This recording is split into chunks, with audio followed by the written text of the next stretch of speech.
दिनेश रावत जी आए और अपना संबोधन।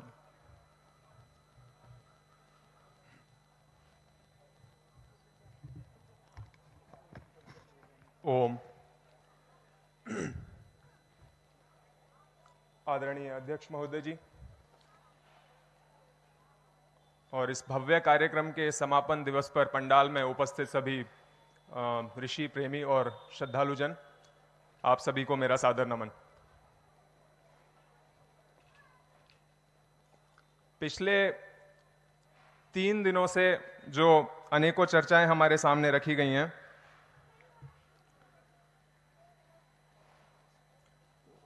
उनमें हमको आर्य समाज से संबंधित, राष्ट्र से संबंधित, मानव विकास से संबंधित जो अनेकों पक्ष हैं वो उजागर किए गए हैं और वस्तुतः हमको अनेकों प्रकार की समस्याओं के बारे में बताया गया है। समस्याओं के ऊपर विचार करना बहुत ही आवश्यक होता है, पर वस्तुतः मैं आईटी क्षेत्र से जुड़ा हुआ व्यक्ति हूं, कॉरपोरेट वर्ल्ड से जुड़ा हुआ व्यक्ति हूं, तो हमारे यहां चीजों को 2 कैटेगरीज में डिवाइड कर लेते हैं, एक प्रॉब्लम डोमेन और एक सॉल्यूशन डोमेन। चर्चा दोनों के ऊपर होती है। प्रॉब्लम डोमेन का अपना एक महत्व है, प्रॉब्लम डोमेन में रहने का अपना एक महत्व है, लेकिन प्रॉब्लम डोमेन में रहने की एक समय सीमा होती है। प्रॉब्लम डोमेन के ऊपर कितनी ऊर्जा लगाई जाएगी उस बात की भी एक लिमिटेशन सेट की जाती है हमारे कॉर्पोरेट वर्ल्ड में, कम से कम। तो प्रॉब्लम्स डिफाइन होनी चाहिए, प्रॉब्लम्स के ऊपर चर्चा होनी चाहिए, लेकिन वो अंतहीन नहीं रखी जा सकती, कम से कम कॉर्पोरेट वर्ल्ड में। प्रॉब्लम डिफाइन होने के बाद में और प्रॉब्लम्स पे चर्चा हो जाने के बाद में हमको सॉल्यूशन डोमेन की ओर जाना ही होता है। और बहुत सारे लोगों ने बहुत सारी प्रॉब्लम्स बताई, पर कल का जो दोपहर का सत्र था उसमें थोड़ा सा हमने एक सॉल्यूशन डोमेन की ओर जाना शुरू किया, जब आदरणीय विनय आर्य जी अपनी बात रख रहे थे कि ये प्रॉब्लम्स हैं, पिछले वाले लोगों की बताई हुई बातों को जोड़ते हुए, और आगे चल के हम ये काम करें तो मे भी हम कुछ समाधान की ओर पहुंच सकते हैं, अपनी समस्याओं को कुछ कम कर सकते हैं। तो जो बातें उन्होंने बताई मोटे मोटे तौर पर, उन बातों को प्रैक्टिकली किस प्रकार क्रियान्वित किया जा सकता है, क्योंकि सार्वदेशिक सभा के आदरणीय अध्यक्ष जी थे, वो भी कह रहे थे कि बाहर निकलकर काम करें। क्या काम करें, कैसे काम करें, यह विचारणीय बिंदु हो सकता है। और इस प्रकार के सम्मेलनों की सफलता मैं तभी मानता हूं जब हम प्रॉब्लम डोमेन्स पर खूब मंथन करने के बाद में कुछ एक विचार बनाएं, कुछ एक योजना बनाएं, कुछ एक बिंदु अपने समक्ष निर्धारित करें कि आने वाले इतने समय में हम इस प्रकार से ऐसे कार्य कर सकते हैं जिससे कि जो प्रॉब्लम डोमेन हमने डिफाइन करी थी उसके इन बिंदुओं का एड्रेसल हो जाए।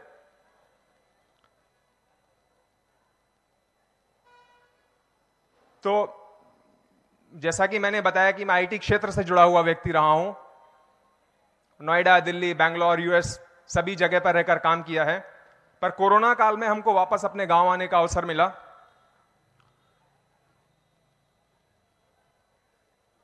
तो गांव में आकर हमने देखा कि शहर में जो स्थिति होती है, गांव में स्थिति उससे बहुत ज्यादा बदली हुई होती है, उससे बहुत अलग होती है। शहर में जनरली लोग गांव से छोड़कर शहर में जाते हैं तो उनके पास में कुछ काम धंधे सेट होते हैं, सब अपने अपने काम में लगे होते हैं, एक पार्टिकुलर दायरा होता है, उतना ही इंटरेक्शन लेवल होता है, तो सब कुछ अच्छा लग रहा होता है। पर गांव जो है पारंपरिक रूप से पुराने बसे आए हैं, तो उनकी अपनी कुछ विसंगतियां तो हैं और कुछ विसंगतियां लाई गई हैं, जिनके बारे में कल वक्ताओं ने बताया। राष्ट्रीय स्तर पर, अंतर्राष्ट्रीय स्तर पर इस तरीके के षड्यंत्र चल रहे हैं जिनकी वजह से खाइयां और बढ़ती जा रही हैं। तो उस 1 साल में ही मैंने अनुभव कर लिया कि जो जातिगत विद्वेष है पिछले 5 साल में वो और बढ़ा ही है। उसी जातिगत विद्वेष के चलते सो कॉल्ड अपर कास्ट ने सो कॉल्ड लोअर कास्ट को, 3 घटनाएं मेरे सामने हुई, मैं किसी एक पर्टिकुलर समुदाय का नाम नहीं लूंगा, प्रताड़ना, मारना, सिर्फ और सिर्फ इस वजह से कि तुम छोटे हो, तुम्हारी हिम्मत कैसे हो गई कि तुमने हमको ऐसा बोल दिया, फिर हमारे साथ में ऐसा कर दिया। यह हुई पहली घटना।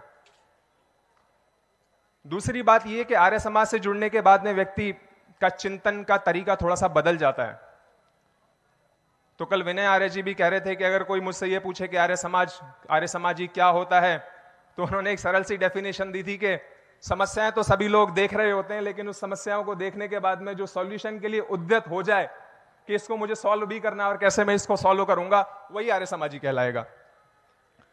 तो जब गांव में थे तो रामनवमी का अवसर आता है और हमको अच्छी तरह से पता है कि रामनवमी किस तरीके से मनाई जाती है। अब ये बात मैं चाहता हूं कि माताएं और बहनें बहुत ही ध्यान से सुने, क्योंकि ये उन्हीं के डोमेन का काम है। रामनवमी का जो पारंपरिक मनाने का तरीका यह है कि अपने आसपास से 6, 7, 8 कन्याओं को ले आते हैं और कन्या ना भी मिले तो लांगुरिया बोल के छोटे लड़कों को हम ले आते हैं और उनको खिला पिलाकर उसकी इतिश्री कर देते हैं। पर क्या हमारे त्योहारों का उद्देश्य सिर्फ इतना ही मात्र है, या फिर हमारे त्योहारों का उद्देश्य इससे कहीं वृहद रहा है? समाज को जोड़ना त्योहारों का एक उद्देश्य रहा है, सामाजिक संगठन को बढ़ाना, शक्ति को बढ़ाना इन त्योहारों का एक उद्देश्य रहा है। तो उस उद्देश्य की प्राप्ति इस पार्टिकुलर त्योहार के माध्यम से कैसे करी जाए? तो व्यर्थ में प्रपंच करना, जैसे बाकी लोग कर रहे हैं वैसे कर देना, वो तो हमको समझ में नहीं आया। तो श्रीमती जी से बात की गई, माता जी से बात की गई, परिवार में अन्य लोगों से बात की गई और अंतिम विचार ये बना कि इस बार रामनवमी को अपने समुदाय के, अपने आस पड़ोस की कन्याओं के साथ में ना मनाकर वाल्मीकि समाज की कन्याओं के साथ में मनाया जाए। घर के सभी लोग इस बात के लिए सहमत हो जाते हैं। माताजी वाल्मीकि समाज में अप्रोच कर वाल्मीकि समाज से कन्याओं को आमंत्रित कर देती हैं। अब जब कन्याएं आ गई हैं तो अभी हमारे ऊपर निर्भर करता है कि हम उसको, उनके आने के बाद में उस वाल्मीकि रामनवमी के त्योहार को उनके साथ में किस तरीके से मनाते हैं। हमको क्या करना था? यज्ञ में बिठा दिया। अब यज्ञ में बिठा तो दिया उनको बेचारों को, पर वाल्मीकि समाज है, ये तो इतने कटे हुए हैं कि वैदिक धर्म का हुआ तो छोड़ दीजिए, उनको हिंदू धर्म का है भी नहीं पता। उनकी बेचारों की गलती नहीं है, हमारी गलतियां हैं। खैर, यज्ञ हो गया तो यज्ञ के बाद में उनसे हम गायत्री मंत्र से तब तक आहुतियां डलवाते रहे उन बच्चों से जब तक कि वो गायत्री मंत्र का उच्चारण करना कम से कम नहीं सीख गए।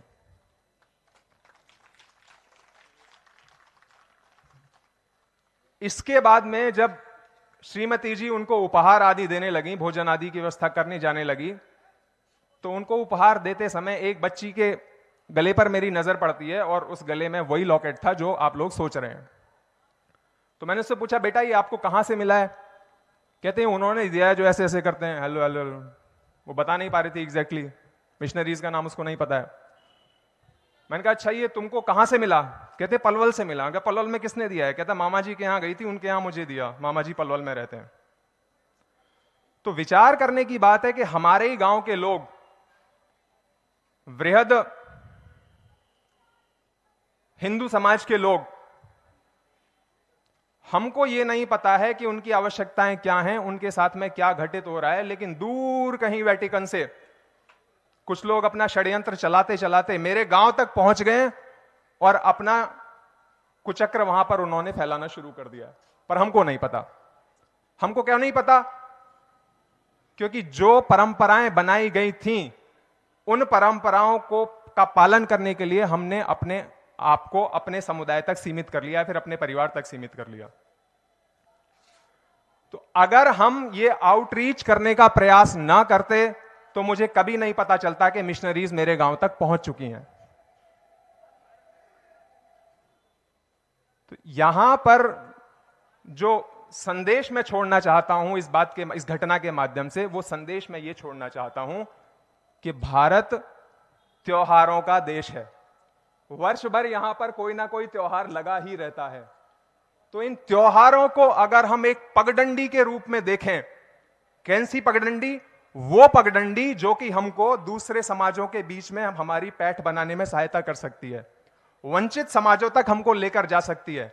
कोई विशेष कार्य नहीं करना हमको, सिर्फ और सिर्फ इन बड़ी बनाई पगडंडियों के ऊपर झाड़ू पोछा लगाकर उसको साफ कर देना है और बने बनाए रास्तों पर हमको चलना है। रामनवमी का रास्ता बना हुआ है, ऐसे ही कितने त्योहारों के रास्ते बने हुए हैं। आप विचार करके देखिए, अपने घर की कन्याओं को कोई आपके घर में क्यों भेजेगा, लेकिन एक पगडंडी बनी हुई है, उस पगडंडी का उपयोग करके हम दूसरे घर की कन्याओं को अपने घर में बुला सकते हैं और किसी भी तरीके से वैदिक संदेश उन तक पहुंचा सकते हैं। अब बाकी त्योहारों के मामले में के बजाय मुझे रामनवमी का विशेष महत्व क्यों दिखाई देता है? रामनवमी का विशेष महत्व इसलिए दिखाई देता है कि आज भी वृहद हिंदू समाज में रामचंद्र जी के प्रति, यज्ञ के हवन के प्रति और कम से कम गायत्री मंत्र के प्रति सारे कुचक्रों के चलाए जाने के बावजूद भी अगाध श्रद्धा बची हुई है। उस श्रद्धा का उपयोग करके हम रामनवमी के जैसे त्योहार अगर मनाएं तो हम बाकी समाजों तक अपनी पैठ सरलता से पहुंचा सकते हैं। और रामनवमी का विशेष महत्व तो इसलिए और हो जाता है क्योंकि इसमें कन्याएं जुड़ी हुई हैं, महिलाएं जुड़ी हुई हैं। तो अगर किसी कन्या तक वैदिक संस्कार पहुंचते हैं तो हम सरलता से समझ सकते हैं कि वो उसके सिर्फ इस घर में नहीं, आने वाले घर में भी वो उपयोगी होंगे। कल को जब कोई मिशनरीज उनके पास में कन्वर्जन के लिए आएंगी और तो एक ही शब्द कहेंगे कि जी तुम हिंदू तो हो, पर ये हिंदू तुम्हारे साथ में त्योहार मनाते हैं क्या, वो निरुत्तर हो जाएंगी। ऐसे ही चार जगह चार बातों पे आदमी निरुत्तर हो जाए तो उसका दिमाग काम करना बंद कर देता है। वो कहता है अच्छा जी चलो मैं तुम्हारे बाड़े में आ जाता हूं।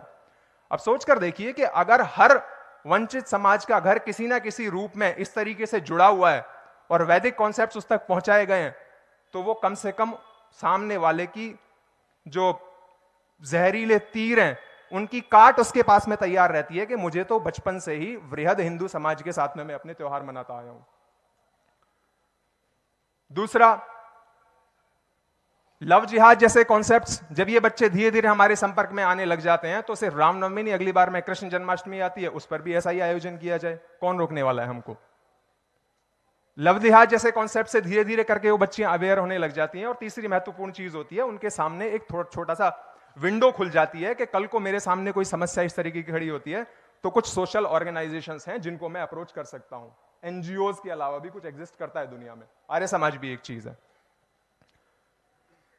तो इसमें जो मूल भावना है वो मूल भावना यही है कि त्योहारों की जो बनी बनाई पगडंडियां हैं उन पगडंडियों का उपयोग करके हम वृहद हिंदू समाज तक अपनी पहुंच बना सकते हैं।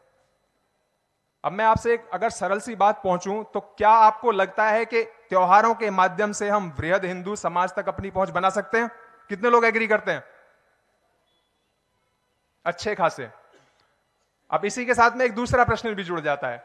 अगर मैं ये कहूं कि अगली बार जब रामनवमी आएगी तो आप क्या इस रामनवमी के त्योहार को इस गैर पारंपरिक तरीके से मनाना चाहेंगे?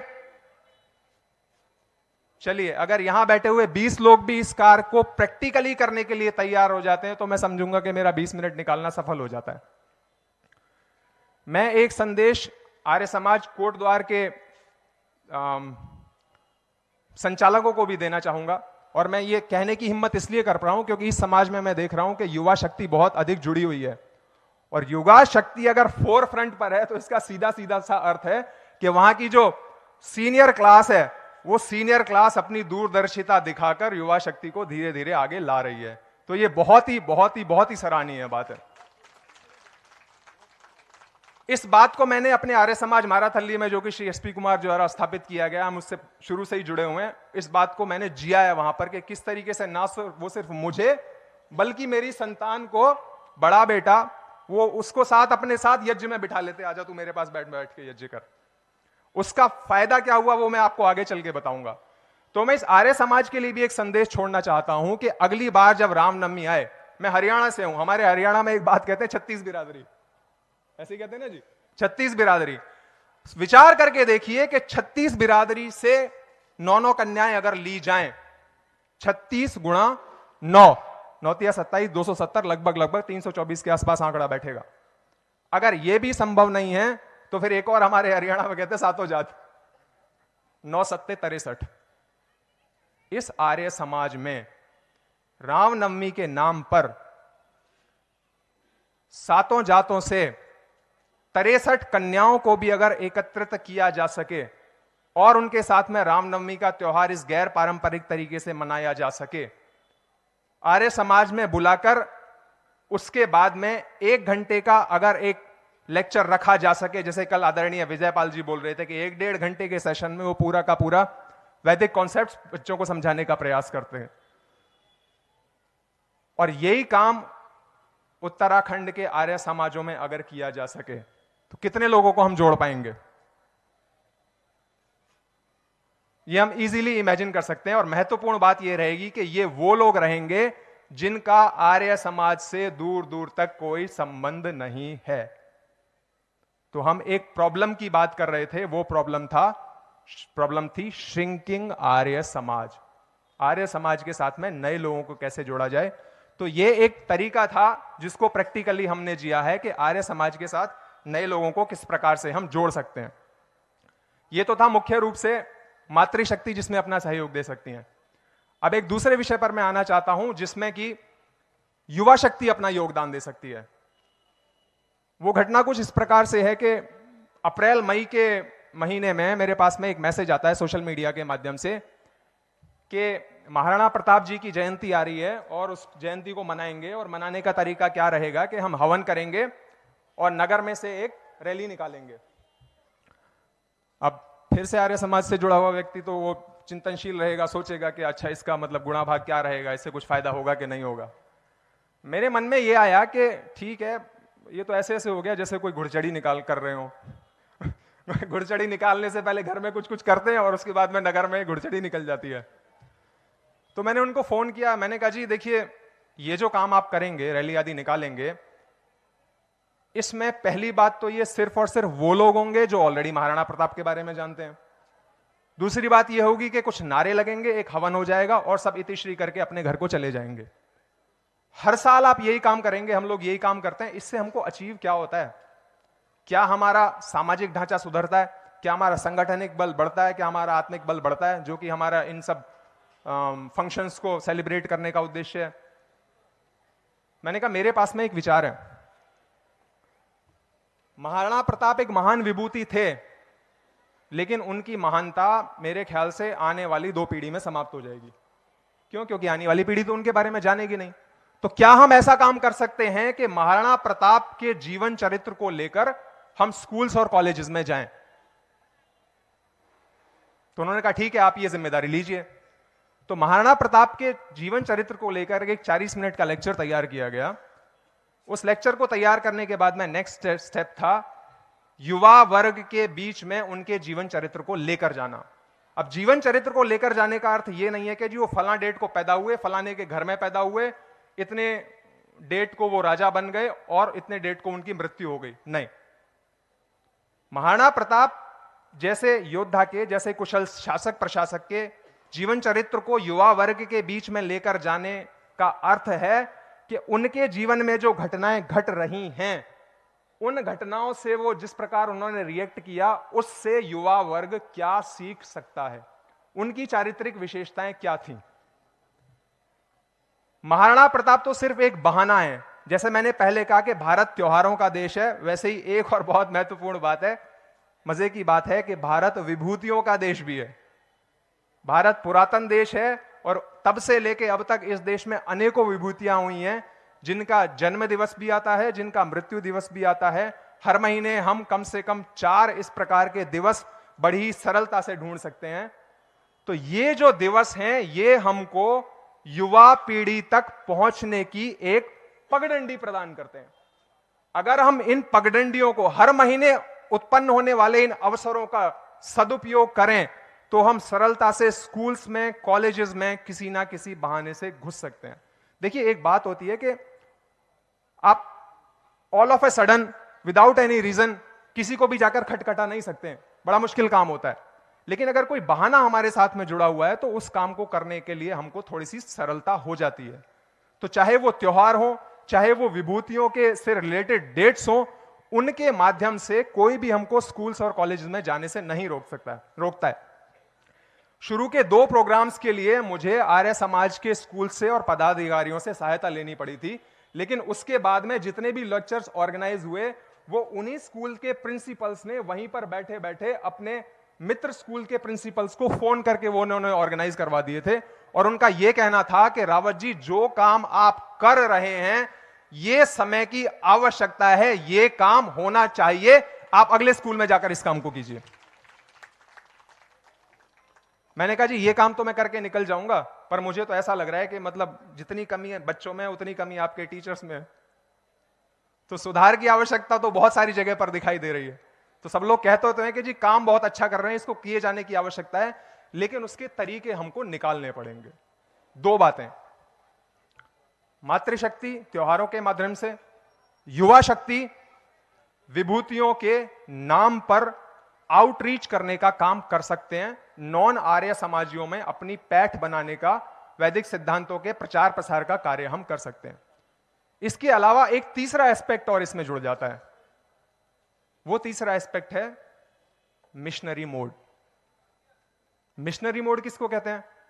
मिशनरी मोड उसको कहते हैं कि जब हम किसी मिशन को बढ़िया तरीके से समझ जाते हैं, उस मिशन को हम आत्मसात कर लेते हैं, उसके बाद में जिस संस्था से मैं जुड़ा हुआ हूं उस संस्था को एज ए सहायक के रूप में तो मैं उपयोग करता हूं, लेकिन उस संस्था के ऊपर मैं निर्भर नहीं रहता कि जी जब तक आर्य समाज के भीतर कोई कार्य होगा तो मैं उसमें सहयोग कर दूंगा और उसके बाद में मैं अपनी दुकान पर जाकर बैठ जाऊंगा, बाकी समय में मेरा कोई चिंतन नहीं चलेगा। यह मिशनरी मोड नहीं है।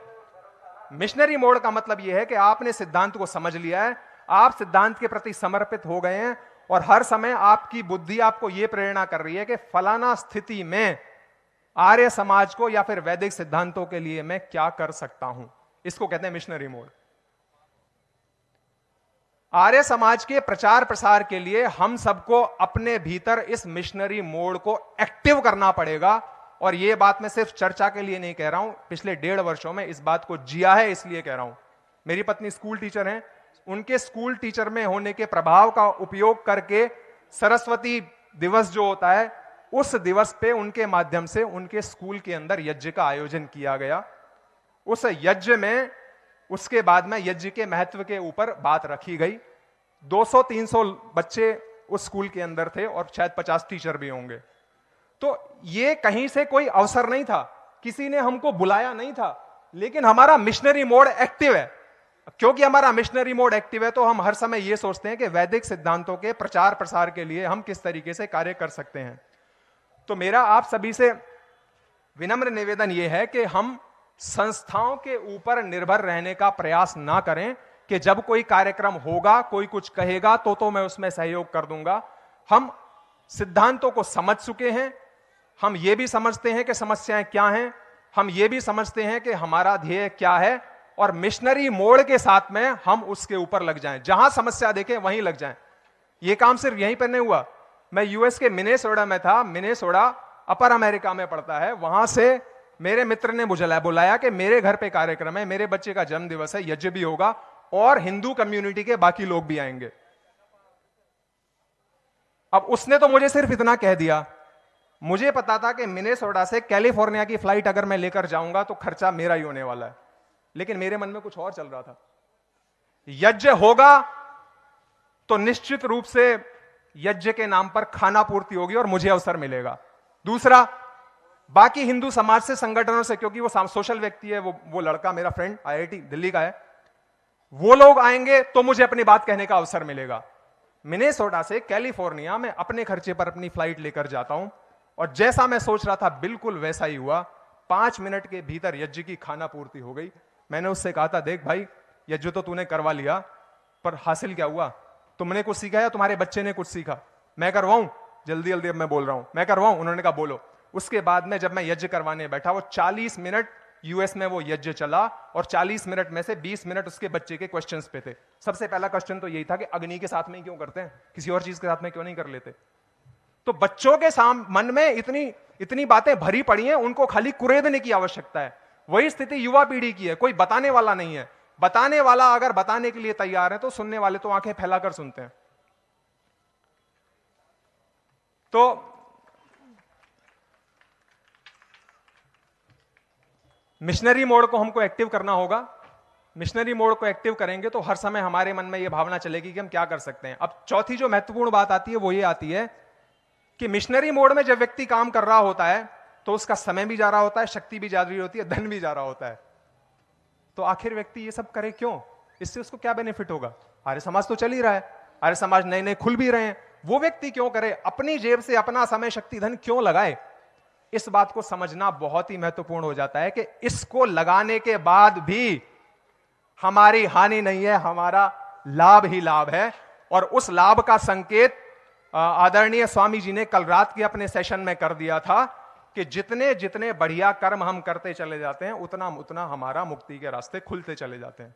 शायद वो ये कहना चाहते थे, बढ़िया कर्म से तो नहीं खुलेंगे, वो ये कहना चाहते थे कि निष्काम, बढ़िया मतलब बढ़िया कर्मों की उच्चतम श्रेणी निष्काम कर्म। जब हम निष्काम कर्म करते चले जाते हैं और निष्काम कर्माशय में अपना स्थान नहीं पाते हैं, कर्माशय हमारा भरना बंद हो जाता है, धीरे धीरे कर्माशय खाली होता चला जाएगा, तो हमारे मुक्ति की संभावनाएं बढ़ती चली जाती हैं।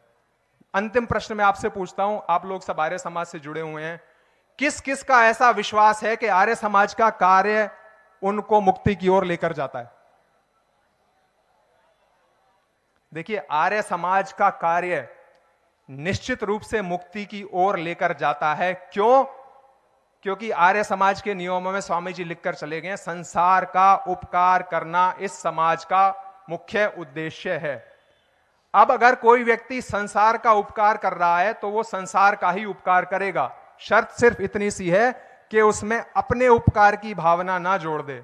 दिनेश रावत ये ना सोचे कि मैंने इतने काम कर दिए, इन कामों को इस जनता को बताकर मैं अपनी लोकेशणा को बढ़ा लूं। अगर मैं वैसा करता हूं तो फिर से वो सकाम कर्म हो जाएगा, चाहे कितना अच्छा क्यों ना हो, मेरे कर्माशय को बढ़ाने का कार्य ही करेगा।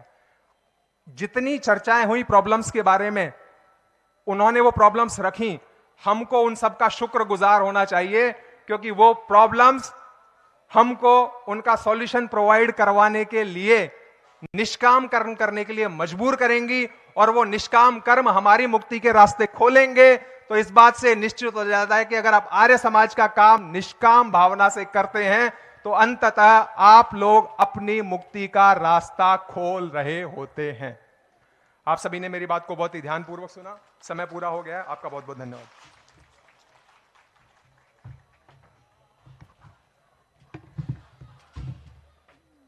धन्यवाद दिनेश जी।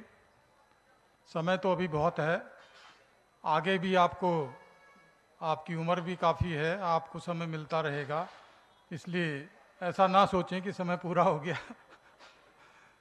आपने जिस ढंग से एक युवाओं की भूमिका हमारे राष्ट्र निर्माण में क्या हो सकती है, किस तरह से हम कार्य करके अपनी इस राष्ट्र निर्माण को आगे बढ़ा सकते हैं, किस तरह से हमारे राष्ट्र को हम आगे कर सकते हैं, किस व्यवस्था में चल करके, देखिए एक एक चीज को जोड़ेंगे तो एक एक चीज जुड़ती जाती है, और एक से एक जोड़ा 11 हुए, 11 से 111 हुए, एक और जोड़ा तो 1011 हुए। तो आप ये ना सोचें कि आप अकेले हैं, आप ये सोचें कि जब आप निकले, देखिए जितने भी दुनिया में काम हुए हैं, जितने भी आविष्कार हुए हैं, हमारे बीच में हमारे एक senior IPS officer Anand Kumar ji बैठे हैं, शायद उन्होंने भी काफ़ी मेहनत के बाद में ये सब व्यवस्था में आए, तो उनको पता है कि हर आविष्कार जितना भी हुआ है वो हर आविष्कार केवल एक ही आदमी ने किया है, बाकी जितने लोग हैं वो तो उसके फॉलोवर्स हैं, उसको यूज किया है, उससे अपना सुख जो प्राप्त हो सकता है उस सुख को प्राप्त करने का साधन बनाया है। लेकिन जब उसकी बात आती है कि ये किसने किया, तो उस एक ही व्यक्ति का नाम आता है। तो हम लोगों को अपनी आदत में इस तरह का व्यवहार लाना चाहिए कि हम निष्काम कर्म करें। निष्काम कर्म करने का मतलब ये है कि हम काम तो करें लेकिन उससे हम कोई अपेक्षा ना रखें।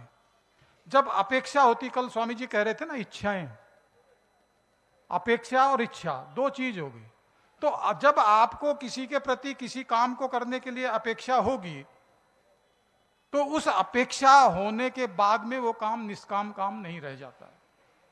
इसलिए आप लोगों ने दिनेश जी का भाषण सुना, भाषण क्या, एक तरह से इन्होंने अपना विजन रखा है, और उस विजन को रखने में आर्य समाज का क्या सहयोग हो सकता है ये उन्होंने बताया कि हम किस तरह से लोगों के बीच में जाएं, हम कहते हैं कि चलिए आप हर त्यौहार जो है हमारे यहाँ कम से कम 1000 से ज़्यादा लोगों के रजिस्ट्रेशन हुए हैं, और 1000 से ज़्यादा लोगों के रजिस्ट्रेशन होने के बाद बिना रजिस्ट्रेशन के भी हजारों आदमी आए गए हैं। अब जो आदमी 3 दिन से यहाँ हैं, केवल उनमें से सारे लोग ये तय कर लें कि हम चलिए हम रामनवमी भी नहीं कि में भी ये काम नहीं करें, इसमें भी नहीं करें, इसमें भी नहीं करें, तो हमारा तो देश त्योहारों का देश है।